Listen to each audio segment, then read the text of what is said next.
আজকে আমরা ১০ম পর্বে আছি। ইসলাম সম্পর্কিত প্রশ্নের সদুত্তর। আমাদের সাথে আছেন মুফতি আব্দুল আল মাসুদ ভাই। মুফতি মাসুদ ভাই, আপনাকে স্বাগত জানাই। আপনাকে অসংখ্য ধন্যবাদ এবং স্বাগতম, শুভেচ্ছা। প্রিয় দর্শক বন্ধুগণ, আপনারা আমাদেরকে দেখতে পাচ্ছেন। এটা অনেকেই কমেন্ট করেছেন। এবার শব্দের ব্যাপারে একটু নিশ্চিত করবেন, আমরা যেন আপনাদেরকে যে কথাগুলো বলছি সেগুলো আপনাদের কাছে পর্যন্ত পৌঁছায়। তো আজকে মুফতি মাসুদ ভাই, আমি একটি ভিডিও সামনে রেখেছি। আজকের এই পর্বতে আমার প্রথম প্রশ্ন, আমরা ১০ম পর্বতে আসলাম, এটা একটা বড় অর্জন। গত পর্বে যেটা বলছিলাম বা আগের পর্ব, আমাদের এই পর্বগুলো হাজারো সংখ্যা অতিক্রম করুক।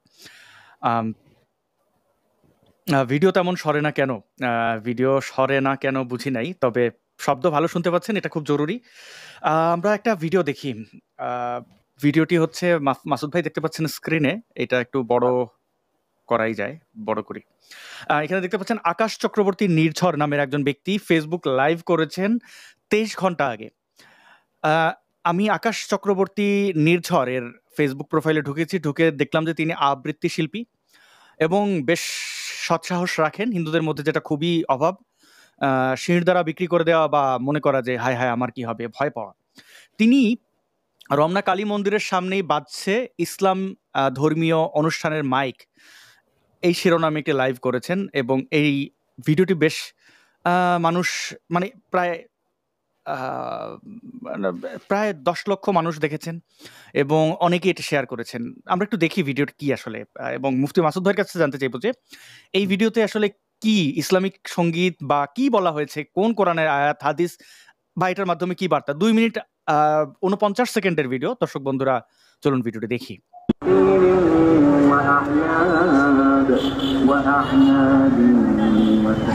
এই মাইকটিতে আসলে কি বাজছে আমি নিজেও একটু কনফিউজড ছিলাম, কারণ আমি তো এসেছি রমনা কালী মন্দিরে এবং এখানে বড়সড় অনুষ্ঠান হচ্ছে, আপনারা লাইটিং দেখে বুঝতে পারছেন, কিন্তু এই মাইকের ভাষা আমার ঠিক বোধগম্য হলো না। দাঁড়িয়ে দাঁড়িয়ে কিছুক্ষণ বোঝার চেষ্টা করলাম যে সনাতন ধর্মীয় কিছু বাজছে কিনা, পরে বুঝলাম যে না, তা হচ্ছে না, এখানে ইসলাম ধর্মীয় কিছু বাজছে। আমার সরল মনের একটা প্রশ্ন যে এই মাইকগুলো মন্দিরের পাশে কেন, এইখানে কেন এই মাইকটা লাগাতে হলো, আমি ঠিক বুঝে উঠতে পারছি না। কারণ এটা তো মন্দির এরিয়া, আমি তো আশেপাশে কোনো মসজিদ দেখতে পাচ্ছি না, আশেপাশে আমি কোনো মাহফিলও দেখতে পাচ্ছি না। তাহলে এই মাইক কোথা থেকে আসলো? এখানে থেকে মন্দিরের আওয়াজ বের হওয়ার পরিবর্তে এখান থেকে ইসলাম ধর্মীয় সাউন্ড কি করে আসছে? এটা কারা লাগালো, কেন লাগালো, আমি সত্যি বুঝে উঠতে পারছিলাম না। আমি ভিডিও করেছি, ভিডিও করার পরে আমার কাছে মনে হলো যে এটাকে তো এডিট বলে চালিয়ে দেওয়া যেতে পারে, যে মিউজিকটা এডিট করে লাগিয়ে দিয়েছে। সেই কারণে আমি আসলে লাইভেই আসলাম, আমার আইডি থেকে আমি কখনো লাইভে আসি না। আপনারা একটু শোনেন তো আসলে এটা কি হচ্ছে মন্দিরের পাশে, কেন হচ্ছে।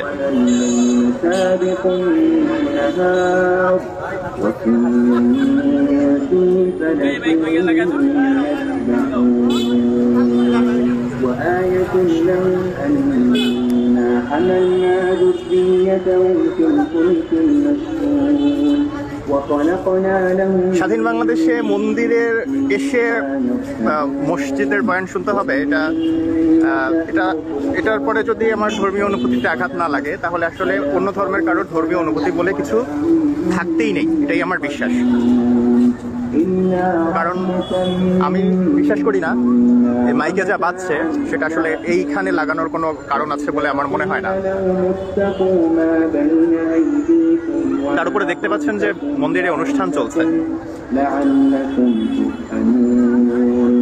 وما تأتيهم من آية من آيات ربهم إلا كانوا عنها معرضين وإذا قيل لهم أنفقوا مما رزقكم الله قال الذين كفروا। প্রিয় মুফতি মাসুদ ভাই, এখানে রমনা কালী মন্দিরের সামনে আমরা দেখলাম মাইক লাগিয়ে বা লাউডস্পিকার বসিয়ে তারা ইসলামের কিছু একটা বলা হচ্ছে। কি বলা হচ্ছে, কেন বলা হচ্ছে, উদ্দেশ্য কি? এটা হচ্ছে কোরআনের সূরা ইয়াসিন, সূরা নাম্বার 36, সেই সূরা ইয়াসিন পাঠ করা হচ্ছে এই জায়গাটায়। আমি যেখান থেকে শুনেছি সেটা সূরা ইয়াসিনের মোটামুটি 32 নম্বর আয়াত থেকে নিয়ে 46-47 নম্বর আয়াত পর্যন্ত আর কি আপনি যে ভিডিওটা দেখেছেন সেটা বেজেছে। এই মানে যেটা বুঝতে পারলাম, যেটা অনেকক্ষণ ধরেই বাজছে, মানে সূরা ইয়াসিন বাজানো হচ্ছিল। এবার পরের কথা হচ্ছে সূরা ইয়াসিন বা কোরআনের আয়াত, এটা কেন রমনা কালী মন্দিরের সামনে এভাবে মাইক দিয়ে জোরে বাজানো উদ্দেশ্য? এটা যদি আমরা যাই, যে মোহাম্মদ যখন প্রথমে মক্কায় ইসলাম প্রচার করা শুরু করেছিলেন, এভাবেই করেছিলেন। মক্কার যে চন্দ্র মন্দির ছিল, যেটাকে লোকেরা কাবাঘর বলে, সেই চাঁদের মন্দির বা তারাও কাবাঘর বলতো, সেই চাঁদের মন্দিরের সামনে গিয়ে, দেবদেবীদের সামনে গিয়ে মোহাম্মদ একইভাবে, তখন তার মাইক ছিল না, মুখে মুখে বলতো যে এই মূর্তি পূজার বিরুদ্ধে কথা বলতো। এই সূরা ইয়াসিনের মধ্যেও মূর্তি পূজার বিরুদ্ধেই বক্তব্য রয়েছে। সূরা ইয়াসিন যেহেতু মক্কি সূরায় সাধারণত মূর্তি পূজার সমালোচনা করা হয়েছে। আর যেগুলো মাদানী সূরা, সেগুলোতে মূর্তি পূজার সমালোচনার পাশাপাশি কাফেরদেরকে হত্যা করা, তাদের সাথে যুদ্ধ করা, সে সমস্ত নির্দেশনাও রয়েছে। আচ্ছা, অনেক ধন্যবাদ মুফতি মাসুদ ভাই। আমরা যেটা বুঝলাম, আপনাকে একটু অনুরোধ করবো, আপনার এই মাইক্রোফোনটা বোধহয় জ্যাকেটের মধ্যে ঢুকে গেছে, যে কারণে আপনি একটু নড়াচড়া করলে খসখস শব্দ হচ্ছে। একটু বের করে নিলে। জি জি জি, এবার ঠিক আছে। আর আমরা বুঝলাম যে ইসলামের যে অপর নাম শান্তির ধর্ম, সেই শান্তির ধর্মের প্রচারের নমুনা এটা। আর জি মাসুদ ভাই যদি একটু কন্টিনিউ করতেন। হ্যাঁ, এবার এই যে কাজটা করছে, ইউজুয়ালি মুসলিম দেশে ইসলামী শরিয়া আইন অনুযায়ী, আমি ইসলামের শরিয়া আইন বলছি একজন মুফতি হিসেবে, যে মুসলিম দেশে অমুসলিমরা, সেটা যদি হিন্দু হয়, মানে মুশরিকরা, তাদের কোনো ধর্ম পালনের অধিকারী নেই। তাদের সামনে ইম্মাল ইসলাম ও ইম্মাল কাতল, হয় মুসলিম হও নয়তো খুন হয়ে যাও, এটা আইন। কোন কোন ইসলামিক স্কলাররা বলেছেন যে অমুসলিমদের মধ্যে যারা মুশরিক, অর্থাৎ যাদের মধ্যে হিন্দুরাও থাকে, হিন্দুরাও যারা অন্তর্ভুক্ত, তারা জিজিয়া কর দিয়ে ইহুদি খ্রিস্টানদের মতোই বসবাস করতে পারে। কিন্তু সেক্ষেত্রে অনেক রেস্ট্রিকশন আছে। তারা প্রকাশ্যে তাদের ধর্মীয় অনুষ্ঠান করতে পারবে না। দ্বিতীয়ত, তারা কোনো নতুন মন্দির বা নতুন উপাসনালয় নির্মাণ করতে পারবে না। তৃতীয়ত, যদি তাদের কোনো উপাসনালয় বা হয়, আপনার উপাসনালয় যদি নষ্ট হয়ে যায়, সেটা যদি সংস্কারের প্রয়োজন হয়, সেক্ষেত্রে ইসলামিক স্কলারদের মধ্যে কেউ কেউ বলেছেন যে এটা সংস্কার করাও জায়েজ নেই বা সংস্কার করতে দেওয়া হবে না, কেউ কেউ বলেছেন সংস্কার করতে দেওয়া যায়। তো আমরা দেখি বাংলাদেশের ওই হিন্দু সম্প্রদায়, বাংলাদেশের কথাই বলছি, বাংলাদেশের হিন্দু সম্প্রদায় দুর্গাপূজার সময়ে তাদের পূজা পার্বণ, এগুলো কিন্তু, যেহেতু বাংলাদেশ কোনো ইসলামিক স্টেট না, সেই জন্য তারা তাদের পূজা পার্বণগুলো মোটামুটি নির্বিঘ্নে, খুব নির্বিঘ্নে বলবো না, কিন্তু মোটামুটি আর কি প্রকাশ্যেই পালন করে, যেটা ইসলামী শরিয়া আইনের প্রকাশ্য অবমাননা। এজন্যই বাংলাদেশের যারা প্রকৃত ইসলামের সৈনিক বা প্রকৃত ইসলামের অনুসারী বা ইসলামে প্রচন্ড বিশ্বাসী যারা, খুবই বিশ্বাসী মুসলিম যারা, তারা কিন্তু তখন বিক্ষুব্ধ হয়ে হিন্দুদের মন্দিরে ভাঙচুর চালায়। তারপরে প্রতিবার দুর্গাপূজায় অনেকগুলো দুর্গা মূর্তি ভাঙে, বিভিন্ন বিভিন্ন তাণ্ডব চলে, সেগুলো আমরা জানি। ওটা কিন্তু আক্ষেপ থেকে, দুঃখ থেকে, কারণ ইসলাম তো এটার অনুমোদন দেয় না, হিন্দুরা প্রকাশ্য অনুষ্ঠান করবে কেন? আর তাছাড়া এই যে মাইক বাজিয়ে যেটা করা হয়েছে, ইসলামী শরিয়া আইন অনুযায়ী যদি বলি, এটা কিন্তু জায়েজ আছে। কারণ অমুসলিমদের কাছে ইসলামের দাওয়াত নিয়ে যাওয়া, এটা ইসলামের, মোহাম্মদের সুন্নত, ইসলামের রীতি বা ইসলামের নীতি। কিন্তু অমুসলিমরা যদি তাদের ধর্ম প্রচার করতে আসে, অমুসলিমরা যদি মুসলিমদের কাছে তাদের ধর্ম প্রচার করতে আসে, তাহলে ইসলামী শরিয়া আইনের বিধান হচ্ছে সেই অমুসলিমকে শিরচ্ছেদ করে ফেলা, কারণ অমুসলিমরা তাদের ধর্ম প্রচার করতে পারবে না। এবং যদি বলা হয় ইসলামের সৌন্দর্য কি, এটাই ইসলামের সৌন্দর্য। কি এক ভয়ঙ্কর বিষয়! মানে আপনি প্রচার করতে পারবেন না, মানে অন্যকে প্রচার করতে দিবেন না যদি আপনি ইসলাম ধর্মের প্রচারক হন, এবং ইসলাম তো ত্যাগও করা যায় না, মুরতাদের শাস্তি কি, অনেকগুলো বিষয়। মাসুদ ভাই ধন্যবাদ আপনাকে। আমরা একটু, যেহেতু শীতের রাত, আপনি যেখানে আছেন শীত, আমাদের দর্শক বন্ধুরা বাংলাদেশের, যেহেতু সাধারণত আমরা বাংলাদেশের কথা ভেবেই কথাবার্তা বলা, ভিডিও তৈরি করা, লাইভ এগুলো বাংলাদেশের দর্শকদের কথা ভেবেই সাধারণত আমরা করি। তো বাংলাদেশে তো শীত।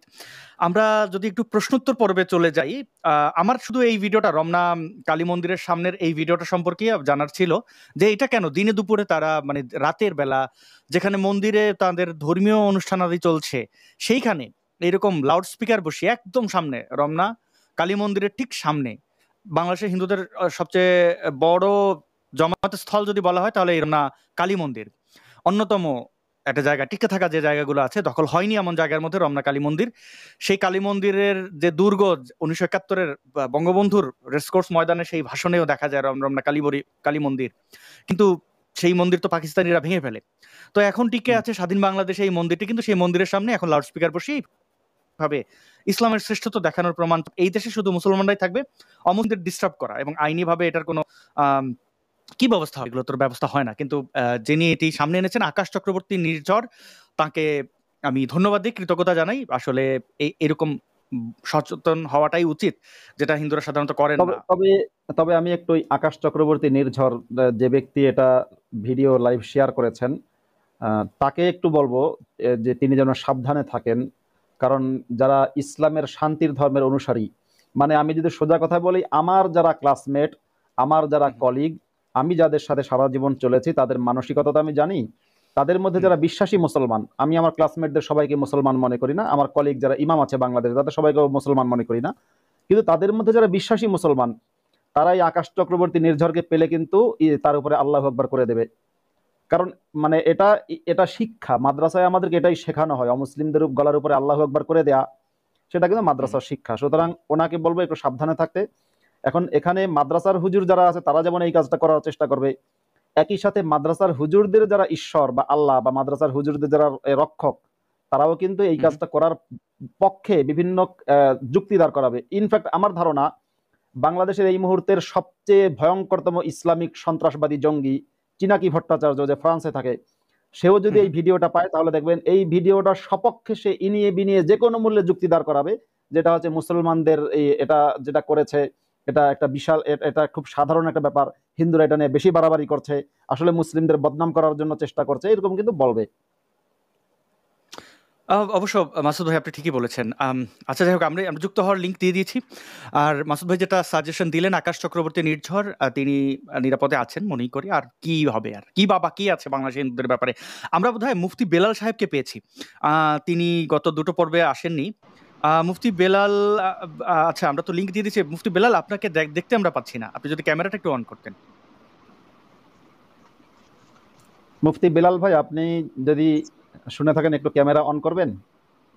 জি, আমার ফোন আছে, কিন্তু আমি তো করতে পারছি না। আপনি যদি বের হয়ে আবার একটু ঢোকেন, আপনার এখানে দেখা যাচ্ছে এখানে তুষার আছেন, বেলাল নামের দুটো আইডি আছে, আপনি যদি বের হয়ে আবার ঢোকেন। ঠিক আছে।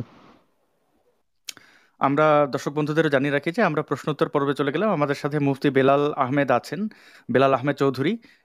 এটা খুবই আনন্দের যে তিনি আছেন আমাদের সাথে।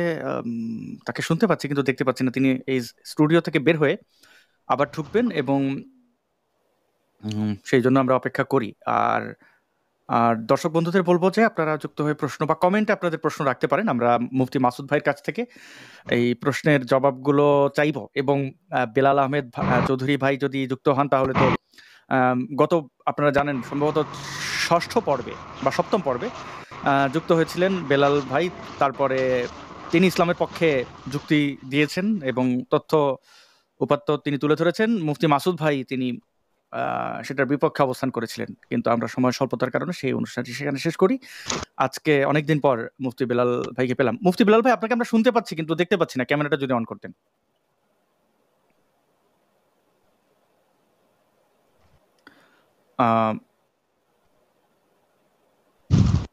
এখানে অনেকেই যুক্ত হয়েছেন, বেলাল আহমেদ ভাইকে আমি অনুরোধ করব তার আসার জন্য অপেক্ষা করি। এছাড়াও অনেকেই যুক্ত হয়েছেন, আমরা যদি একজনের একটা প্রশ্ন নিই এখান থেকে, এর মধ্যে বেলাল ভাইও যুক্ত হয়ে যাবেন আশা করি। রবি মল্লিক, আপনি আছেন কিন্তু প্রশ্ন অনুরোধ থাকবে একটাই করবেন, কারণ সময় স্বল্পতার কারণে সবাইকে আমরা সুযোগ দিতে চাই। রবি মল্লিক, আপনি কথা বলছেন না, দুঃখিত। আচ্ছা, বেলাল আহমেদ চৌধুরী, আপনাকে আমরা দেখতে পাচ্ছি না, শুনতেও পাচ্ছি না। শুনতে পাচ্ছি কিছুটা।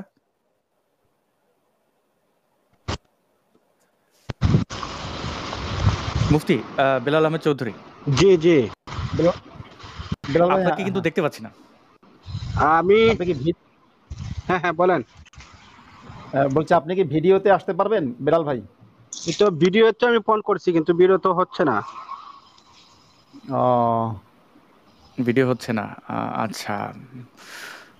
ওকে, তাহলে অডিওতেই কথা বলা যেতে পারে নাকি? হ্যাঁ, অডিওতে কথা বলা যেতে পারে, ভিডিও হলে বেশি ভালো হইতো আর কি, দুই পক্ষেরই সমান সুযোগ থাকতো। ভিডিওটা অন কিনা আপনি দেখেন তো বেলাল ভাই, ওই অন অফ এর ব্যাপার থাকে, ওইটা অফ করা, আপনি দেখেন ওইখানে বাটন আছে।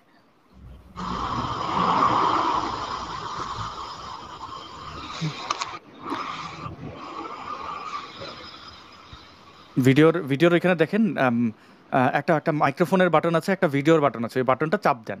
মানে যদি এটা এরকম থাকে তাহলে অফ হয়ে যাবে, ওইটাতে আবার চাপ দিলে ভিডিও অন হবে। আপনারটা অফ করা আছে। দেখেন তো এখন।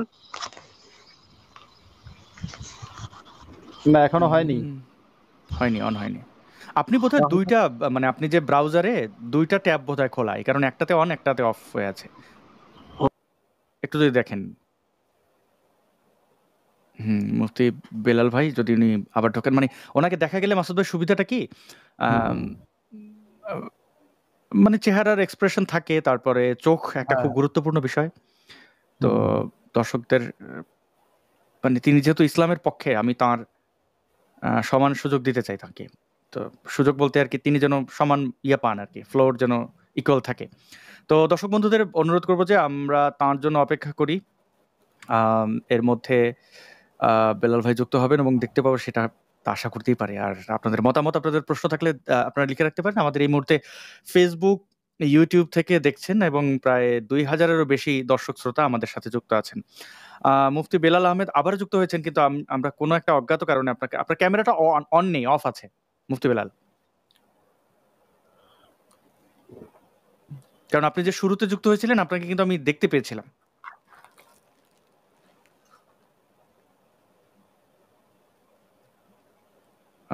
মুফতি বেলাল ভাই যদি এটা একটু সলভ করেন।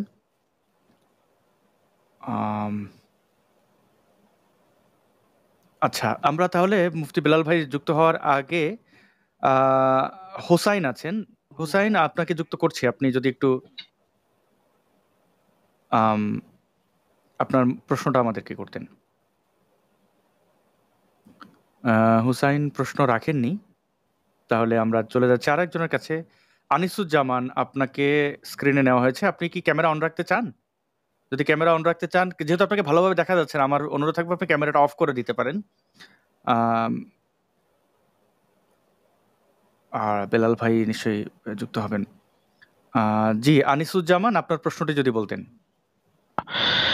আমার ভাই জানার ইচ্ছা ছিল এই মহানবী হযরত মুহাম্মদ ইসলাম প্রচার যে কেমন করে শুরু যেভাবে হয়েছে সেটা জানার ইচ্ছা ছিল। আনিসুজ্জামান পুরো প্রশ্নটা শেষ করতে পারেনি, কিন্তু কেটে গেছে আপনার কানেকশনটি। মাসুদ ভাই, প্রশ্নটা তো অনেক, মানে উনি বেসিক একটা প্রশ্ন করেছেন। সংক্ষেপে যদি 3-4-5 লাইনে যদি বলা যায় যে এত প্রচার শুরু কিভাবে আর এত প্রসার কিভাবে? হ্যাঁ, মোহাম্মদ যখন মক্কায় 13 বছর প্রথমে ইসলাম প্রচার শুরু করলেন এবং অমুসলিমদের যে দেবদেবী তাদের নিন্দা করা শুরু করলেন, তাদের ধর্ম এবং ধর্মাচরণের নিন্দা করলেন, তখন মোহাম্মদের 13 বছরের অনুসারী সংখ্যা 100 জনের বেশি হয়নি। কোনো কোনো বর্ণনা আছে 60 জন, কোথাও 70, কোথাও 80 এরকম। কিন্তু যখন মোহাম্মদ শাসক হলেন, তো আরবিতে একটা প্রবাদ আছে, আন্নাসু আলা দীনি মুলুকিহিম, অর্থাৎ যার অর্থ হচ্ছে যে মানুষ তাদের রাজার ধর্মের উপরেই থাকে, অর্থাৎ রাজার ধর্মটাই গ্রহণ করে। তো মোহাম্মদ যখন মদিনায় গেলেন তখন তিনি হয়ে গেলেন শাসক মোহাম্মদ। এই 10 বছরের মধ্যে মানুষকে বিভিন্ন রকম ভয় দেখিয়ে, লোভ দেখিয়ে, আশা ধরিয়ে দিয়ে, তারপরে হচ্ছে আপনার প্রলোভন দিয়ে, এরপর যুদ্ধ করে করে তার ধর্মটাকে বিকাশ করেছেন বা ধর্মটার প্রসার এবং প্রচার করেছেন। তারপরে যখন ধর্মের একটা রাষ্ট্র তৈরি হয়ে গেল, রাষ্ট্র কাঠামো তৈরি হলো, যেটাকে যে ইয়াসরিব নামক শহরে যেটা হলো, যেটাকে মদিনাতুর রসুল বলা হয় বা মুসলমানরা মদিনা বলে। মদিনা শব্দের অর্থ কিন্তু শহর, এই কথাটা একটু মুসলমানদের জেনে রাখা ভালো। মদিনা কিন্তু শহর। যেমন ধরেন আমি যদি আরবিতে বলি ঢাকা শহরকে বলি ঢাকা মাদিনা, ঢাকাও কিন্তু মদিনা, কারণ ঢাকাও একটা শহর। তো লন্ডন একটা মদিনা, লন্ডনও শহর। এরকম ভাবে আপনার অটোয়া মদিনা, ওয়াশিংটন মদিনা। এখন কেউ কোনো ওয়াশিংটনের অধিবাসী যদি বলে যে আমি মদিনাবাসী, তাহলে বা মাদানি, কথা কিন্তু সত্য, কারণ ওয়াশিংটনও একটা মদিনা। ঢাকার কেউ যদি বলে আমি মাদানি বা মদিনার অধিবাসী, কথা সত্য, কারণ ঢাকাও তো মদিনা। তা সোজা কথা, মদিনা অর্থ শহর। মানে এই প্রাচীন আরবিতেও মদিনা অর্থ শহর, বর্তমান আরবিতেও শহর, বর্তমান আরবি আধুনিক আরবিতেও এটা অর্থ শহর। সেখানে গিয়ে মোহাম্মদ যখন ইসলাম প্রচার করলেন, স্টেট তৈরি করলেন, মোহাম্মদের পরে মোহাম্মদের যারা পরবর্তী যারা ছিল, তারাও ইসলামটাকে ক্রমাগত মানুষের মধ্যে বিকাশ করেছে। মুসলমানদের জনসংখ্যা বেড়েছে, মুসলমানদের জন্য জন্ম নিয়ন্ত্রণ হারাম হওয়ার কারণে তারা বেশি বিয়ে করেছে, বাচ্চা বেশি পয়দা করেছে, ইসলামটার বিকাশ হয়েছে। ব্যাস, এখানে আলাদা করে মানে অলৌকিক কিছু নেই। হ্যাঁ, অনেক ধন্যবাদ মুফতি মাসুদ ভাই। রবি মালিক, আপনি আপনার প্রশ্নটি যদি রাখতেন।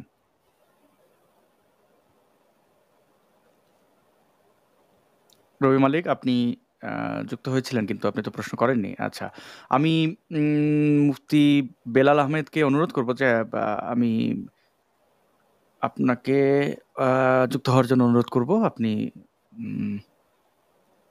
আচ্ছা, আমি চ্যাটে আপনাকে দিয়ে দিয়েছি লিঙ্ক। নিশান, আপনাকে যুক্ত করা হচ্ছে। নিশান, আপনি আছেন স্ক্রিনে, আপনার প্রশ্নটি যদি রাখতেন।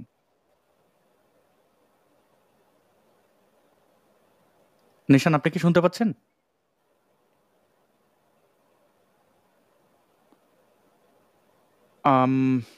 পিয়াস আছেন? পিয়াস, আপনাকে স্ক্রিনে আনা হয়েছে। আপনি যদি আপনার প্রশ্নটি রাখেন, আপনি ক্যামেরা অফ করে বলতে পারেন। হ্যালো হ্যাঁ, আপনি ক্যামেরা অফ রাখতে পারেন অথবা প্রশ্ন বলতে পারেন। জি পিয়াস বলুন। হ্যালো জি বলুন। হ্যাঁ বলুন। কথা শোনা যাচ্ছে হ্যাঁ, না?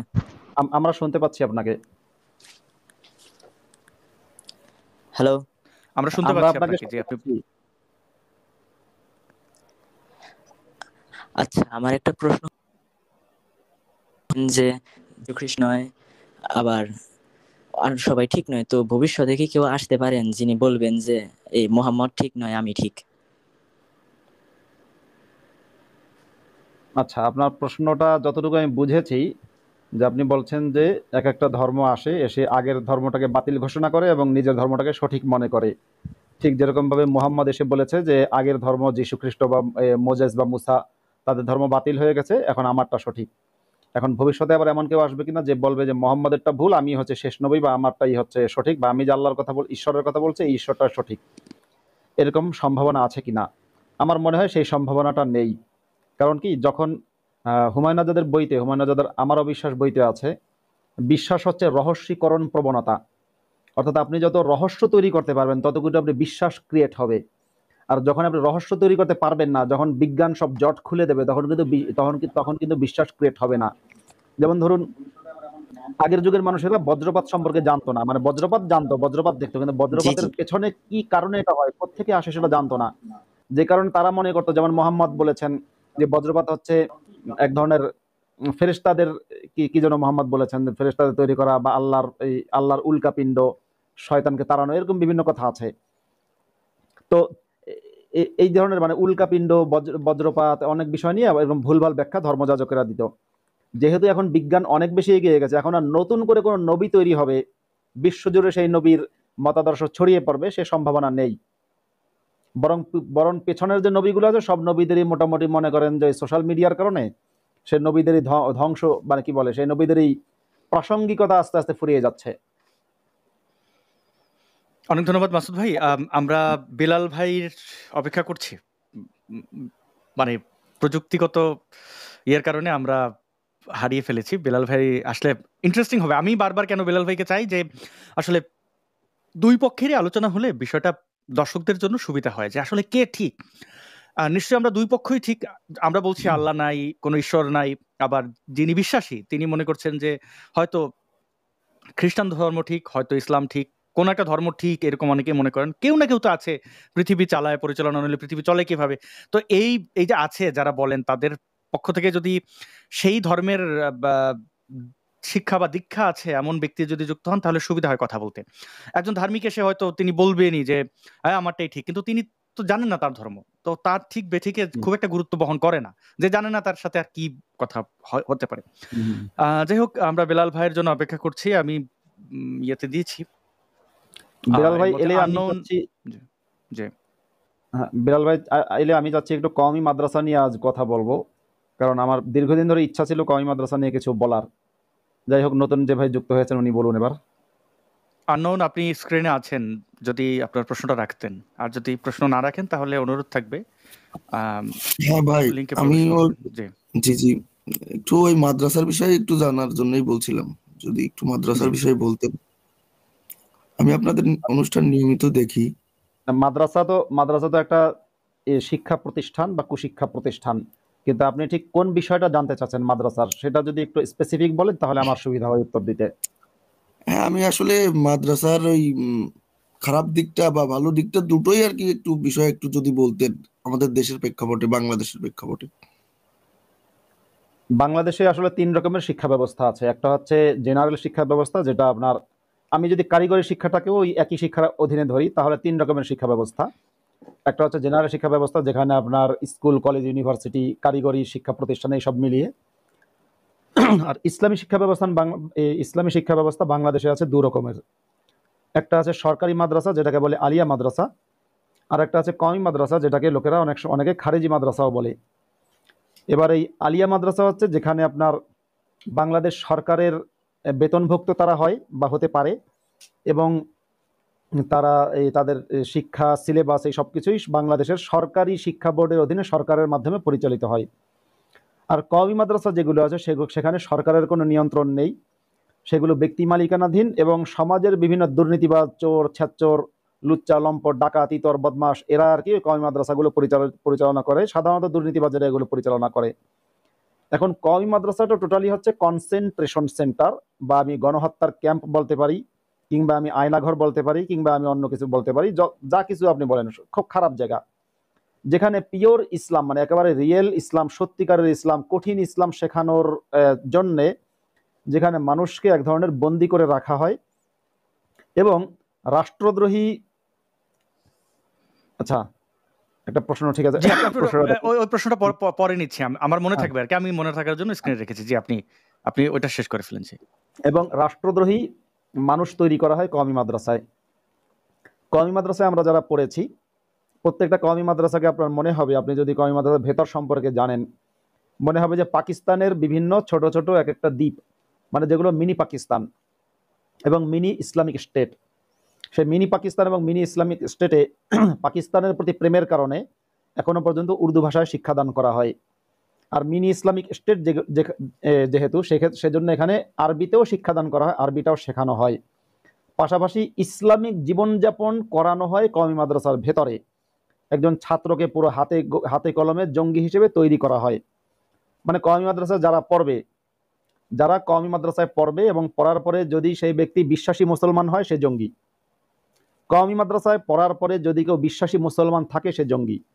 আর কওমি মাদ্রাসায় পড়ার পরে যদি কোনো ব্যক্তি বিশ্বাসী মুসলমান না থাকে, কিংবা প্রগতিশীল হয়, কিংবা সেকুলার হয়, সে নাস্তিক। নাস্তিকতার কথা আমার মতো স্বীকার করুক কিংবা না করুক, সে নাস্তিক। এছাড়া কোনো অল্টারনেটিভ নেই।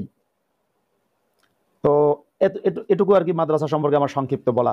অনেক ধন্যবাদ মাসুদ ভাই। আমাদের শাতিল ভাই প্রশ্নটি করেছেন যে ক্যালিফোর্নিয়ায় আপনারা জানেন দাবাদাহে বা দাবানল, সেই দাবানলে অনেক কিছু পড়ে গেছে, বাড়িঘর পড়েছে, বিভিন্ন অবলা প্রাণী যারা মানুষ নয়, কথা বলতে পারে না, সেই বনের প্রাণী মারা গেছে। এমনকি মারা গেছে, মানে এটা একটা বড় ধরনের বিপর্যয়। আমাদের বাংলাদেশের অনেকেই দেখেছি আলহামদুলিল্লাহ বলেছেন, কিন্তু সেখানে পুড়েছে মসজিদও। মসজিদ কেন পুড়লো? আল্লাহ তার ঘর কেন রক্ষা করলো না? এটা প্রশ্ন শাতিল ভাইয়ের, মাসুদ ভাইয়ের কাছে। আচ্ছা, এই প্রশ্নের উত্তর হচ্ছে, দেখবেন আমাদের বাংলাদেশের পত্রপত্রিকাগুলো ইদানিং লেখা শুরু করেছে যে গাজা পুড়ে যাচ্ছে, আমেরিকানরা সেটার কোনো করেনি, তার পক্ষে ছিল, সেজন্য আল্লাহ এবার ইসে গজব দিলেন। কোথায় জন্য? আপনার ক্যালিফোর্নিয়ায় গজব দিলেন, লস অ্যাঞ্জেলেসে গজব দিলেন। এখন আল্লাহর গজব ভাই এত হালকা কেন, আমি বুঝলাম না। আল্লাহর গজব তো হয়, মানে আল্লাহর যে নীতি সেটা হচ্ছে ওয়াইন আয়াকবতুম ফাআকিবু বিমিসলি মা উকিবতুম বিহি। যদি তোমরা যদি শাস্তিপ্রাপ্ত হও, বা তোমরা যদি তোমাদেরকে যদি অত্যাচার করা হয়, তাহলে তোমরা তার বদলা পাল্টা সমান অত্যাচার করো। এটা হচ্ছে মুসলমানদের প্রতি আল্লাহর নির্দেশ। আর আল্লাহর নিজের সিস্টেম হচ্ছে, আল্লাহর সাথে ন্যূনতম বেয়াদবি করলে আল্লাহ সেটা অনেক বেশি অনেক জঘন্য শাস্তি দেন। যেমন আপনার আদ জাতিকে আল্লাহ ধ্বংস করে দিয়েছেন, সামুদ জাতিকে তাদেরকে আল্লাহ তাআলা ফারসালনা আলাইহিম রিহান সারসারান ফি আইয়ামিন নাহিসাতিন লিনুযীকাহুম আযাবাল খিজয়ি ফিল হায়াতিদ দুনিয়া, কোরআনের মধ্যে আছে। আল্লাহ ভয়ঙ্কর বাতাস পাঠিয়ে তাদেরকে ধ্বংস করেছেন। লূত নবীর জাতিকে আল্লাহ ধ্বংস করেছেন। তাদের দোষ ছিল কি? তারা কেবলমাত্র সমকামিতা লিপ্ত ছিল, যেটা কোরআনে আছে। আল্লাহ তাদের ধ্বংস করলেন কি? জাআলনা আলিয়াহা সাফিলাহা, একেবারে মাটি থেকে তুলে দিয়ে, আছাড় দিয়ে, ফেলে দিয়ে ধ্বংস করে পুরো শেষ করে দিলেন। আল্লাহই যদি শাস্তি দেবেন লস অ্যাঞ্জেলেসের মানুষকে, তাহলে প্যালেস্টাইনের গাজাতে মারা গেছে 46,000 মানুষ। প্রত্যেকটা মৃত্যুই দুঃখজনক। 46,000-এর মধ্যে অনেক ইনোসেন্ট মানুষ ছিলেন, নারী, শিশু, বিভিন্ন ডাক্তার, অনেকেই ছিলেন।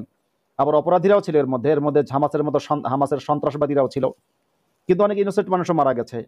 যদি আল্লাহ এই গাজার এই ঘটনার শাস্তি স্বরূপ আল্লাহ যদি শাস্তি দেয় আমেরিকার লস অ্যাঞ্জেলেসে, সেখানে তো 46,000 মানুষ মারা যায়নি, এবং 46 জন মানুষও মারা যায়নি। এবং যদি আল্লাহ শাস্তি দেন, তাহলে পুরো আমেরিকাকে আল্লাহ ধ্বংস করে দেওয়া দরকার ছিল। আল্লাহর যে আমরা সুন্নাতাল্লাহিল্লাতী ক্বাদ খালাত মিন ক্বাবল, আল্লাহর যে সুন্নত বা তরিকা বা রীতি, যে সেটা হচ্ছে আল্লাহ পূর্ববর্তী জাতিকে অনেক কঠিন কঠিন শাস্তি দিয়েছেন, পুরো জনপদকে ধরে উল্টে দিয়েছেন, পুরো জনপদকে। কখনো কখনো আমরা বিকট চিৎকার দিয়ে, মানে আকাশ থেকে ফেরেশতা আছে এমন চিৎকার দিয়েছে, কানের তালা কান ফেটে গিয়ে রক্তক্ষরণ হয়ে মানুষগুলো মারা গেছে। কোরআনে আছে এগুলো। এখন এই বাংলাদেশের সস্তা সাংবাদিকেরা সস্তা জনগণকে সস্তা কথা বোঝানোর জন্য এগুলো লেখে। আর একটা জিনিস হচ্ছে যেটা প্রশ্ন করলো নাফিস সাদিক সাতিল, যে মসজিদ কেন পুরলো।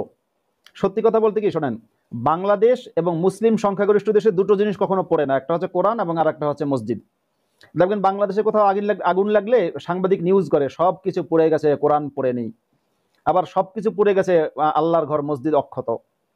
কিন্তু এই কোরআনকে যখন সুইডেনের একজন ব্যক্তি পুড়িয়ে ফেললো প্রকাশ্যে, তখন ঠিকই কোরআন কিন্তু পুরলো। সালওয়ান মমিকা কোরআনকে পোড়ালো, পুড়ে গেল। নরওয়েতে একজন পোড়ালো, পুড়ে গেল। ডেনমার্কে একজন পোড়ালো, পুড়ে গেল। আমি যদি আজকে এখানে কোরআন পড়াই, ঠিকই কোরআন পড়বে। কিন্তু বাংলাদেশে যদি কোরআন কেউ পড়ায়, তাহলে কোরআন পড়ে না। দেখা যায় একটা ভবনে 13 জন মানুষ মারা গেছে, 50 জন মারা গেছে, 20 জন মারা গেছে আগুন লেগে, সবকিছু পড়ে গেছে, সাংবাদিক নিউজ করে সবকিছু পড়েছে, কিন্তু মহাগ্রন্থ আল কোরআন পড়েনি।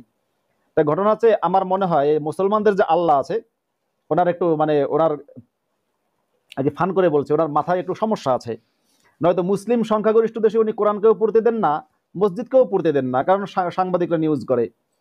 আবার অমুসলিম সংখ্যাগরিষ্ঠ দেশে তিনি কোরআনকেও পড়ার সুযোগ দেন, মসজিদকেও পড়ার সুযোগ দেন। এজন্য ওই আল্লাহ মনে হয় যা কিছু খায় সেটা সম্ভবত মেয়াদ উত্তীর্ণ, মেয়াদটা একটু চেক করে আল্লাহর খাওয়া উচিত। এই যুগে থাকলে ফতোয়া ভিন্ন হয়ে যেত। আমরা বেলাল ভাইয়ের জন্য অপেক্ষা করছি। বেলাল ভাইকে আমি প্রাইভেট চ্যাটে লিঙ্কও দিয়েছি, তিনি যুক্ত হবেন, এবং যুক্ত হলে অনেক কথা হবে, অনেক তর্ক হবে, বিতর্ক হবে, আমিও সমৃদ্ধ হব সেই আশা করছি। বেলাল ভাই নিশ্চয়ই যুক্ত হবেন। আমি একটা প্রশ্নের উত্তর নিচ্ছি। শঙ্কর চন্দ্র শীল প্রশ্ন করেছেন যে কওমি মাদ্রাসাকে খারেজি মাদ্রাসা বলা হয় কেন? এই প্রশ্নের উত্তরটা সবার জানা দরকার। কওমি মাদ্রাসা, কওম শব্দের অর্থ হচ্ছে জাতি, আর কওমি মানে হচ্ছে জাতীয়তাবাদী। তো কওমি মাদ্রাসা জাতীয়তাবাদী মাদ্রাসা। কিসের জাতীয়তাবাদ? ভারতের দেওবন্দে যে কওমি মাদ্রাসা প্রতিষ্ঠিত হয়েছে, যে কওমি মাদ্রাসার শাখা প্রশাখা আজকে আফগানিস্তান, পাকিস্তান, বাংলাদেশে ছড়িয়ে পড়েছে, এবং ভারতের চীনপন্থীরা ওই মাদ্রাসাকে এখনো মুসলমানদের ধ্বংস করার জন্য মাদ্রাসাগুলোকে টিকিয়ে রেখেছে। মানে তারা চায় মুসলমানরা পিছিয়ে থাকুক, তাদের দাস হয়ে থাকুক। সেই কওমি মাদ্রাসা মূলত হানাফি জাতীয়তাবাদ এবং দেওবন্দি জাতীয়তাবাদে বিশ্বাস করে, হানাফি মাযহাবের জাতীয়তাবাদ, হানাফি মাযহাবকে টিকিয়ে রাখতে হবে। এবার এটাকে খারেজি মাদ্রাসা বলে। খারিজ মানে হচ্ছে, বলে না খারিজ হয়ে যাও, খারিজ করে দিয়েছে, বলে না যে বিচারক রায় খারিজ করে, খারিজ মানে হচ্ছে বের করে দেয়া। আর খুরুজ, হ্যাঁ, আরবি শব্দ খুরুজ মানে হচ্ছে বের হয়ে যাওয়া, আর খারিজ মানে হচ্ছে যে বাহিরে থাকে, বা যে ভেতরে ঢোকে না, যে বাহিরে থাকে। তো খারিজি মানে হচ্ছে বাহিরের মাদ্রাসা। এটা যখন কওমি মাদ্রাসা তৈরি হয়েছিল, তখন কওমি মাদ্রাসা সরকারের কোনো অনুদান নিত না। তখন তো ব্রিটিশ সরকার ক্ষমতায় ছিল। 1866 সালে কওমি মাদ্রাসা তৈরি হয় ভারতের দেওবন্দে। তোরা যেহেতু সরকারের অনুদান নিত না, মানে সরকার থেকে তারা বাহিরে, ওই অর্থে সাধারণ মুসলমানরাই এটাকে খারিজি মাদ্রাসা বলতো। আজকের যুগেও, বা এখন একটু কওমির নামটা বিখ্যাত হয়েছে, কিন্তু আমিও আমার ছোটকালে শুনেছি গ্রামের সবাই বলতো এটাকে খারিজি মাদ্রাসা, এবং খারিজি মাদ্রাসার নামকরণের কারণটা আমি বলে দিলাম। অনেক ধন্যবাদ মাসুদ ভাই, আমি জানতাম না এটা। দারুণ, মানে আমি ভাবতাম বোধহয় এদের এক পক্ষ আর এক পক্ষকে খারিজ করে দিয়া, মানে এরা তো বক্তা একটা আর একটারে খারিজি করে। বক্তাদের নিয়েও তো অনেক প্রশ্ন আছে, এখন তো শীতকাল, মানে তাদের জন্য সর্বশ্রেষ্ঠ সময়। এত ওয়াজ, এত মাহফিল হয়, মানুষের চরিত্র বদলায় না, মানে অবশ্য চরিত্র বদলাবে না, আর এটাই তো স্বাভাবিক, কারণ ওয়াজ মাহফিল বেশি হলে মানুষের চরিত্র কিন্তু বদলাচ্ছে। কারণ ওয়াজ যত বাড়ছে, ধর্ষণ তত বাড়ছে, চুরি তত বাড়ছে, খুন তত বাড়ছে, ঘুষ তত বাড়ছে, দুর্নীতি, রাহাজানি, ছিনতাই সবই কিন্তু বাড়ছে। সুতরাং ওয়াজের কোনো সুফল যে নেই তা না, কিন্তু আপনি যদি দেখেন সমাজে দুর্নীতি বাড়ে, সন্ত্রাস বাড়ে, ডাকাতি বাড়ে, খুন বাড়ে, ধর্ষণ বাড়ে, হিন্দুদের মন্দিরের সামনে গিয়ে মাইক বাজিয়ে হিন্দুদের উত্ত্যক্ত করা বাড়ে, হিন্দুদের বাড়িঘরে আগুন দেওয়া বাড়ে, হিন্দুদেরকে ধরে ধরে হত্যা করা যদি বেড়ে যায়, তাহলে বুঝবেন এগুলো সবই হচ্ছে ওয়াজের ইফেক্ট, ওয়াজেরই ফলাফল। ইন্টারেস্টিং ব্যাপার মাসুদ ভাই, যে ওয়াজ মাহফিলে যে কথাগুলো বলা হয়, যে ধরনের ঘৃণার চাষাবাদ প্রতিনিয়ত হচ্ছে, মানুষ সেখানে যায় ওই উগ্রতাগুলো দেখার জন্য। এবার যদি একটু প্রশ্ন করি মাসুদ ভাই, যে শোনা যাচ্ছে সারা বাংলাদেশে যেখানেই ওয়াজ মাহফিল হচ্ছে, যাদের সাথে আমার যোগাযোগ আছে, মোটামুটি অনেকগুলো জেলার মানুষের সাথেই যোগাযোগ আছে, 64 জেলা বললেও ভুল হবে না। এবং সব জায়গায় সবাই একই কথা বলছেন যে ওয়াজ মাহফিলের মাঠে কোনোভাবেই সুদের বয়ান করা যাচ্ছে না, সুদের বিরুদ্ধে। আমি একটা ভিডিও দেখাইলে ভালো হয়, আমি দেখি এটা দেখানো যায় কিনা। সুদের বিরুদ্ধে যে বয়ান করা যায় না, তার তো অন্যতম প্রমাণ আমি একটা ভিডিও একটু পরে দেখাচ্ছি। আপনি যদি এটা একটু বলতে আমাদের বলেন যে কি হইলো, মানে হঠাৎ করে সুদ, মানে যে বক্তারা আগে সুদ নিয়ে খুব ইয়ে করতেন যে হ্যাঁ সুদ খাওয়া যাবে না, সুদ হারাম, সুদ এই সেই বক্তারা কিন্তু এখন আর পারছেন না, মানে সুদের বিরুদ্ধে কথা বলতে পারছেন না। এটা কেন? আমি একটা ভিডিও দেখাবো, আপনি কথা বলতে বলতেই যদি আমাদের কারণটা একটু বলার চেষ্টা করেন। আপনি তো ওয়াজ মাহফিল করেছেন অনেক দীর্ঘদিন, এবং অন্তত পক্ষে ওয়াজ মাহফিলের এই ধারা সম্পর্কে আপনি অবগত আছেন, কেন এখন এটা করা যাচ্ছে না? এখন আমি যখন প্রথমে ইসলাম সম্পর্কে একটু ওই যে আধুনিক শিক্ষিতদের কাছ থেকে ইসলাম শিখতে লাগলাম অনেক আগে, মাদ্রাসার পাশাপাশি বাইরে, তখন তারা বলতো যে ইসলাম হচ্ছে কমপ্লিট কোড অফ লাইফ। আর আমি বলি হচ্ছে ইসলামকে complete criminalisation code of life. আমি জানি না আমার বাক্যটা ইংরেজি অনুযায়ী সহি হবে কিনা, আমার ইংরেজিতে ভুল কেউ ধরতে আসবেন না, আরবিতে ভুল ধরতে আসবেন, অসুবিধা নাই, আমি সেই চ্যালেঞ্জ অ্যাকসেপ্ট করবো। ইংরেজিতে ভুল ধরতে আসবে না। Complete criminalisation code of life, criminal বানানোর একটা কমপ্লিট প্যাকেজের নাম হচ্ছে ইসলাম। আমি দুঃখিত মাসুদ ভাই, সামনে ভিডিওটা চলে এসেছে। আচ্ছা, যেহেতু চলেই এসছে আমরা একটু দেখে নিই। হ্যাঁ, এই যে মাঝখানে মোল্লা, সে কিন্তু বেশ জনপ্রিয় বাংলাদেশে, মানে ঘৃণা বিদ্বেষ ছড়ানোর জন্য, এবং সে দলিল দিয়েই কথা বলে। এক প্রকার আব্দুর রাজ্জাক বিন ইউসুফের এই ভার্সন আর কি, এই জেনারেশন। আব্দুর রাজ্জাক ইউসুফের চেলা সে আর কি, তারই চেলা, এবং সে আহলে হাদিসের লোক। তাহলে তো দেখি চেলা কি বলে সুদ বলেন, আপনারা ওটা পেশ করুন, এতে যদি কারো ক্লিয়ার হয়। তার চেহারাটা দেখেন, তাকে কি বিপদে পড়েছে সুদ আরাম বলার পরে। কারণ এরা তো মাহফিল কমিটি, মানে তারাই তো তাদের তো নির্দেশনা আছে। একটা মাহফিলে যখন আয়োজন করে তখন তো প্রশাসন থেকে বলে দেয় যে বাবারা এটা বলা যাবে, ওইটা বলা যাবে না। আগে বলে দিত বঙ্গবন্ধু শেখ হাসিনাকে নিয়ে কোনো কথা বলা যাবে না। সব মোল্লারা তাই করেছে বলেই কিন্তু আমরা এখন, আপনি এই লোকরে বলতে পারেন, ইসলামপন্থীদের তো তারা খুব ইয়ে করেন আর কি, ইসলামপন্থী বন্ধুরা খুব সুইচ করে ফেলেন যে না এটা ওইরকম না, আপনি জানেন না, এটা এরকম হবে না। তো তাদের সুবিধার্থেই বলি যে আসলে শেখ হাসিনার সরকারের সময় সকল মোল্লারাই এই অবস্থায় ছিল। আমরা দেখি তো বঙ্গবন্ধু শেখ মুজিবুর রহমান 7ই মার্চের ভাষণ দিয়েছিলেন রেসকোর্সের ময়দানে। ওই ভাষণ আজও কানে বাজে, ঠিক কিনা? এবারে সংগ্রাম, মুক্তির সংগ্রাম, এবারে সংগ্রাম, রক্ত যখন দিয়েছি এদেশের মানুষকে মুক্ত করে ছাড়বো ইনশাআল্লাহ। নাই আমার নেতা আমাদেরকে ইনশাআল্লাহ শিখাই গেছে। চিল্লায়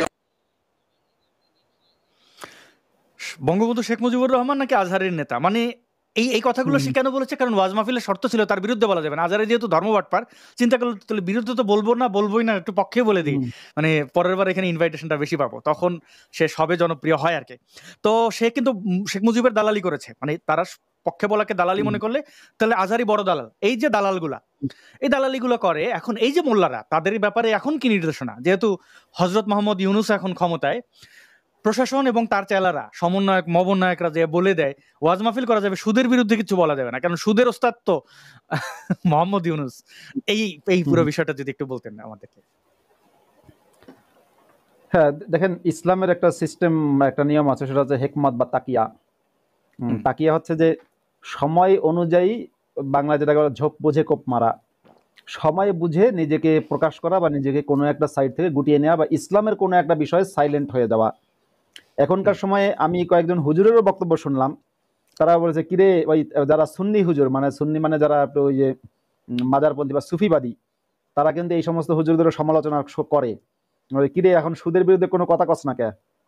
এই যে সুদের বিরুদ্ধে কথা হয় না, কারণ দেখবেন এই বাংলাদেশের মুসলমানরা, বাংলাদেশের এনায়েতুল্লাহ আব্বাসী সহ অনেকগুলো হুজুরকে আমি দেখেছি, অনেকগুলো হুজুর, এবং ইনফ্যাক্ট হুজুরদের যে লিডার আছে আপনার চিনাকি ভট্টাচার্য, কিংবা বাংলাদেশের অন্যতম শ্রেষ্ঠ ভয়ঙ্কর দুর্ধর্ষ জঙ্গি মাহমুদুর রহমান, যে ব্লগার হত্যাকাণ্ডের উস্কানিদাতা ছিল, এই মাহমুদুর রহমান, এরা কিন্তু সবসময় চীনের পক্ষে কথা বলে, যে চীনের সাথে ব্যবসা বাণিজ্য উন্নত করো, ভারতের সাথে সম্পর্ক ছিন্ন করো। এখন চীন কি ওদের মানে ভাই নাকি অন্য কিছু? চীন কি মুসলমান নাকি? চীনের দিকে নাকি মক্কা চীনে অবস্থিত, নাকি মক্কা মদিনা বেইজিং এ অবস্থিত? তো এই যে চীনের পক্ষে কথা বলে, আসলে তো চীনকে ভালোবাসে না, কারণ চীনের যদি সুযোগ পায় ওরা চীনের কমিউনিস্টদেরকে বা চীনের ওদেরকেও কিন্তু ওরা হত্যা করবে। কিন্তু এই যে টেকনিক যে সাময়িকভাবে ভারতের বিরুদ্ধে চীনকে আমাদের লাগবে, ঠিক একইভাবে আপনার কোনো একটা রাজনৈতিক স্বার্থ অনুযায়ী মোল্লারা এখন ইউনূসের পক্ষে গেছে। এখন ইউনূসকে তারা যে খুব পছন্দ করে তা না, ইউনূসের সারা জীবনের কর্মকাণ্ড যে এই সমস্ত মোল্লারা জানে না তাও না, মোল্লারা খোঁজ নিয়েছে। ইউনূস সারা জীবন নারীদেরকে রাস্তায় নামিয়েছে, রাস্তায় নামানো বলতে আমি বুঝিয়েছি তাদের কর্মক্ষম করার চেষ্টা করেছেন, তাদেরকে ঋণ দিয়ে স্বাবলম্বী করার চেষ্টা করেছেন। সুদ বেশি পরিমাণে নিয়েছেন সেই বিতর্ক আছে, সুদ বেশি নিয়েছেন এবং তার সুদের কারণে অনেকের একটু যোগ করি মাসুদ ভাই, এটা শুনতে খুব ভালো লেগেছে যে তিনি নারীদেরকে কর্মক্ষম মানে কাজে নিয়োজিত করেছেন, এটা শুনতে খুব ভালো লাগে। কিন্তু এগুলো আসলে বিদেশি ফান্ডের জন্য, মানে তিনি বুঝিয়েছেন যে আমি নারীদের কাজে আনছি উইমেন ডেভেলপমেন্টের জন্য, আমাকে এই ফান্ড দাও, ওই দাও। এই নোবেল পাওয়ার ক্ষেত্রে তার এই ধুরন্ধরিগুলো কাজে লেগেছে, মানে সে যেমনি যেরকম খায় ওইভাবেই খাইয়েছে আর কি। জি আচ্ছা, হ্যাঁ আপনি ঠিকই বলেছেন। যাই হোক, কিন্তু তবু আপাত দৃষ্টিতে তার পূর্ববর্তী যে কাজগুলো ছিল সেগুলো ইসলামের পক্ষে কাজ ছিল না। ইসলামের বিপক্ষে হোক বা না হোক, ইসলামের পক্ষে ছিল না। কিন্তু আজকের মোল্লারা, মানে ইউনূস কোন একটা কারণে মোল্লাদেরকে ব্যবহার করতে চায়, মোল্লারাও ইউনূসকে ব্যবহার করে তাদের যে রুম নাম্বার 501-এ যাওয়া, টাকা পয়সা জোগাড় করা, তারপরে রাতের বেলা মাদ্রাসার ছাত্রদের সাথে ভ্যাসলিন দিয়ে তাহাজ্জুদের নামাজ আদায় করা, এগুলো যাতে একটু অব্যাহত থাকে, কেউ যাতে বাধা না দেয়।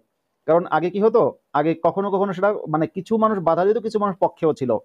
ইনফ্যাক্ট দেখবেন আজকে থেকে 6-7 মাস আগে প্রতিদিনই কওমি মাদ্রাসায় বলাৎকার নিয়ে একটা না একটা নিউজ হতো।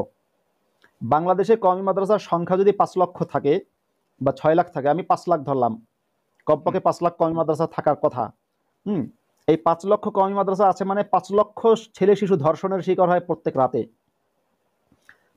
রাতে বাংলাদেশে কমপক্ষে 5 লক্ষ ছেলে শিশু ধর্ষণ হয়। আজকে থেকে 7-8 মাস আগেও প্রতিদিন 1টা 2টা 3টা 4টা মানে জাতীয় দৈনিকে কিংবা আপনার স্থানীয় দৈনিকে কয়েকটা করে ধর্ষণের, মানে ছেলে শিশু ধর্ষণের নিউজ হতো।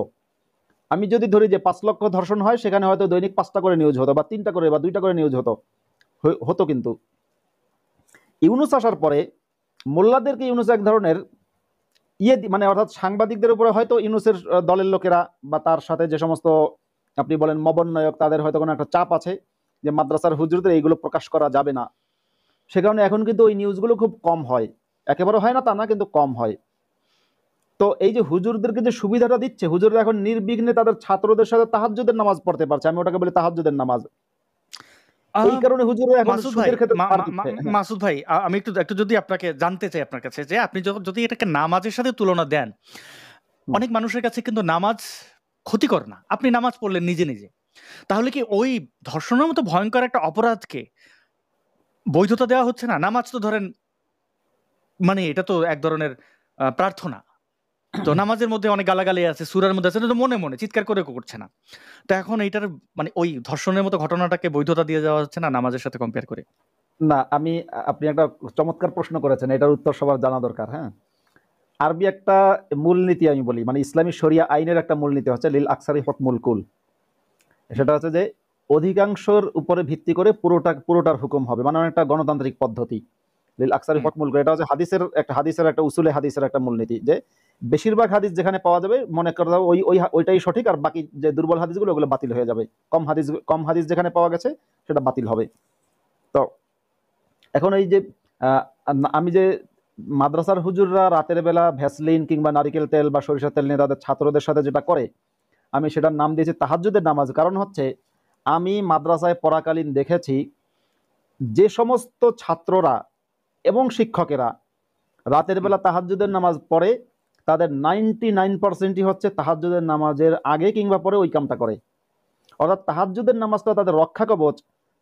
অর্থাৎ তারা বোঝাতে চেয়েছে যে আমি তো নামাজের জন্য উঠেছি, তুমি আমাকে সন্দেহ করো কেন? নামাজটা পড়া শেষ করি তারা কারোর সাথে ভ্যাসলিন নিয়ে কারোর সাথে গিয়ে অন্যরকম কিছু করেছে।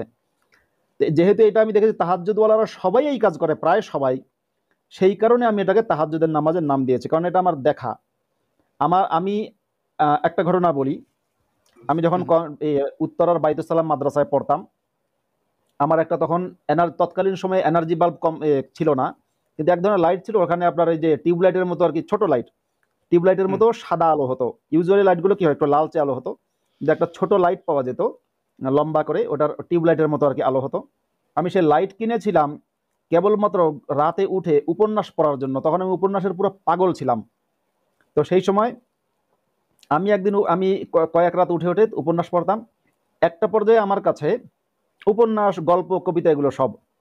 একটা পর্যায়ে আমি তসলিমা নাসরিন দিদির বইও পেলাম। তসলিমা নাসরিনের বই পাওয়ার পরে সেটা যখন পড়া শুরু করলাম, এবার আমার এক ক্লাস জুনিয়র ছিল ইমরান, আমি তার নামটা বলছি, ধর্ষক অপরাধী, ধর্ষকের নাম বলায় কোনো সমস্যা নাই। ইমরান ছিল মানে আল্লাহর অলি বলতে কি, মানে ইমরান হচ্ছে মানে ভয়ঙ্কর আল্লাহওয়ালা মানুষ, ভয়ঙ্কর মানে ভয়ঙ্কর। সারাক্ষণ শুধু মুখে সুবহানাল্লাহ, আলহামদুলিল্লাহ, মাশাল্লাহ, সুবহানাল্লাহ, আলহামদুলিল্লাহ জিকির সবসময় জারি থাকতো, হাতে সবসময় তসবি থাকতো, পকেটে টয়লেট পেপার, পকেটে মেসওয়াক এগুলো থাকতো, এবং সবসময় লম্বা জুব্বা, মাথায় পাগড়ি থাকতো। এই যে পাগড়ি, জুব্বা, আল্লাহ এগুলো সব থাকতো। প্রত্যেক রাতে ইমরান তাহাজ্জুদের নামাজ পড়তো। তাহাজ্জুদের নামাজ শেষ করেই ইমরান কিন্তু অন্য কোনো ছেলের সাথে ওই কাজে লিপ্ত হতো। এবার ইমরান হচ্ছে রাতে তাহাজ্জুদের নামাজ পড়ার সময় যখন উঠতো, তখন দেখতো মানে কোনো দিন দেখেছে যে আমার যে বিছানা আছে, মাদ্রাসায় কিন্তু আমরা সবাই পাশাপাশি ঘুমাই, মানে প্রত্যেকের বেডের পাশে প্রত্যেকের বেড। কওমি মাদ্রাসা, খাটের সিস্টেম নেই, ছাত্রদের জন্য খাট থাকে না, বেডে ঘুমায়। বেড মানে হচ্ছে তোষক বিছিয়ে ঘুমায়, ওটা রাতে ঘুমাই, দিনের বেলা ওটা ভাঁজ করে ওখানেই ক্লাসরুম হয়ে যায়। এবার আমাকে সে দেখলো বই পড়ে, সে একদিন কেমনে যেন দেখে ফেলেছে আমি যে বইটা পড়ি, সেই বইয়ের রাইটারের নাম হচ্ছে তসলিমা নাসরিন। তার খুব ইমানে লেগে গেল, কি এত বড় কথা। সেটা তখন সে আবার কুমিল্লা হুজুরের খাদেম ছিল। কুমিল্লা হুজুরের নাম হচ্ছে মাওলানা আবুল কালাম। আমরা হুজুরদেরকে তাদের এলাকার নামে ডাকতাম কুমিল্লা হুজুর। সে কুমিল্লা হুজুরকে জানিয়ে দেয়। কুমিল্লা হুজুর আবার এটা আমাদের মাদ্রাসার যে বড় হুজুর বা প্রিন্সিপাল বা মোহতামিম সাহেব, মোহতামিম যে মুফতি আব্দুল হাই, তাকে জানিয়ে দেন। মুফতি আব্দুল হাই অত্যন্ত ক্ষিপ্ত হয়ে গেলেন আমার উপরে। তসলিমা নাসরিনের বই পড়ে উনি আমাকে পিটুনি দিলেন, মার দিলেন। তখন কিন্তু আমি যথেষ্টই বড়, খুব ছোট না। তো এই যে তাহাজ্জুদের জিনিসটা হচ্ছে এখান থেকে, মানে আমি এরকম অনেক তাহাজ্জুদীদেরকে দেখেছি যে যারা অত্যন্ত ধার্মিক, অত্যন্ত দিনদার, অত্যন্ত পরহেজগার, আল্লাহ ছাড়া কোন আল্লাহর নাম শুনলেই কাঁদতে কাঁদতে আপনার চোখের জলে দাড়ি দুড়ি সব ভিজে যাবে, কিন্তু আসলে তারা তাহাজ্জুদ পড়ে ওই উদ্দেশ্যে। সত্যি কথা কি, ওই যে মামুনুল ভট্টাচার্য যখন রয়্যাল ইনস্টিটিউটে গিয়ে ধরা খেলো, সে সময় আপনি জানেন কিনা বাংলাদেশ খিলাফত মজলিস না কোন একটা রাজনৈতিক দলের লোকেরা তারা বলেছিল যে হুজুর এখানে নামাজ পড়তে গেছিল। হ্যাঁ, সম্মেলন করে, সংবাদ সম্মেলন করেছিল। আমার বিষয়টি পরিষ্কার আপনার কাছে মাসুদ ভাই, ধন্যবাদ। মানে নামাজওয়ালা আমরা তাহলে অতিথি আমরা যুক্ত করি আমাদের সাথে। আছেন কয়েকজন, আমি নাম মানে স্ক্রিনে আনছি। মাহির, আপনাকে আনছি, কিন্তু আপনি স্ক্রিনে যুক্ত হয়ে কথা বলবেন। মাহির, আপনি আছেন স্ক্রিনে, আপনার প্রশ্নটি যদি আমাদেরকে জানাতেন। ভাইয়া কেমন আছেন আপনি? হ্যালো আসাদ ভাইয়া, কেমন আছেন আপনি? ভালো আছি। জি, আমি আপনার সাথে কথা বলতে পেরে অনেক এক্সাইটেড। মানে আপনার ভিডিও দেখি সেই কয়েক বছর হইলে। তো আপনি একজন এলজিবিটি অ্যাক্টিভিস্ট, এই বিষয়টা আমার খুবই ভালো লাগে। কারণ আমি একটা খুবই কনজারভেটিভ ফ্যামিলি থেকে বিলং করি। আমার দাদু মসজিদের সভাপতি, এবং তারা অনেকবার উমরা করে আসছে, হজ করে আসছে। মানে বেশি বিস্তারিত বললে আর কি লোকজন জেনে যাবে। তো মানে আমি আপনাকে আর কি ধন্যবাদ দিতে চাই। মানে মাহির মানে ডিসকানেক্ট হয়ে গেছে না, এটা ধন্যবাদের বিষয় না।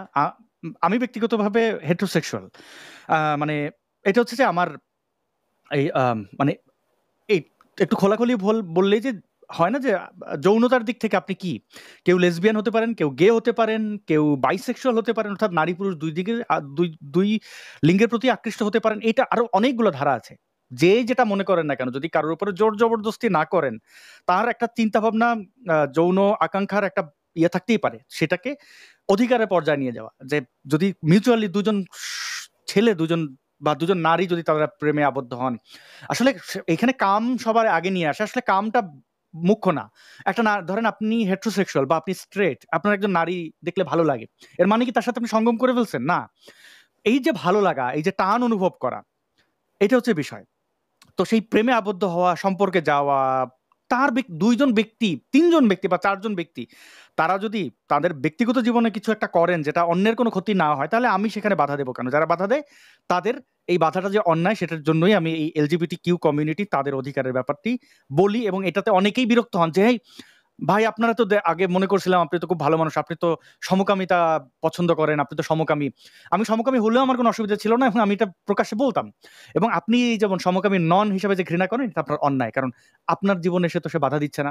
আপনি যখন একটা নারী এবং পুরুষ ফটো সেশন করেন, কাঁধে কাঁধ রেখে প্রেমের জানান দেন, মানুষকে ঘোষণা দেন, বিয়ে করেন, এটা দেখে তো একজন সমকামীর বিরক্ত লাগে। তো সে আপনাকে বাধা দেয় নাকি? এইটা আপনার কাছে যেমন কমন হয়ে গেছে, আপনার কাছে অনেকের কাছে গরুর মাংস খাওয়াটা অধিকার মনে করেন, ছাগলের মাংস খাওয়াটাই অধিকার, মানে আপনি এটা কোনো অপরাধী না। কিন্তু একটা প্রাণী তো হত্যা হচ্ছে, এই যে একটা অপরাধ বোধ কাজ করা, যে আপনার কাছে এটা আনন্দ লাগে, অন্যের কাছে কেমন লাগে। তো এই যে নিজের জায়গা থেকে বের হয়ে আমাদের চিন্তা করতে হবে, সেই বের হয়ে চিন্তা এবং সেখানে মাপকাঠি কি, যে আমার কোনো কারোর আচরণে যদি অন্যের কোনো ক্ষতি না হয় তাহলে ওই কাজটা আমি করতে পারি। আমার কোনো কাজের জন্য যদি অন্যের ক্ষতি হয় তাহলে দেখতে হবে ক্ষতিটা কিরকম। একটা প্রাণী আমরা জবাই করে খেয়ে ফেললাম, আমার এখানে অপরাধ বোধ কাজ করতে হবে যে না, এটা আমি ঠিক করতেছি না, কিন্তু আমি বাধ্য, আমার কাছে প্রোটিনের জোগান নাই, আমার অনেক অজুহাত থাকতে পারে, আমার স্বাদ লাগে বা এটা। এখন পৃথিবীতে আমি উদাহরণ টানতে পারি যে বাঘ তো হরিণ ধরে খায়, তার খাদ্যাভ্যাস আমার খাদ্যাভ্যাস সমানে সমান, অনেক কথা আমরা বলতে পারি, সেটা অন্য বিষয়। আবার এই যে অধিকারের জায়গায় এই জিনিসগুলো একটু ইয়ে করা উচিত। মাসুদ ভাই আমি দুঃখিত একটু বড় করে ফেলার জন্য, আমি আমাদের আরেকজন অতিথি নেই। আচ্ছা, এখানে কিছু একটা কমেন্ট চলে এসছে, আমি দুঃখিত, এটা চাপ পড়ে এসছে।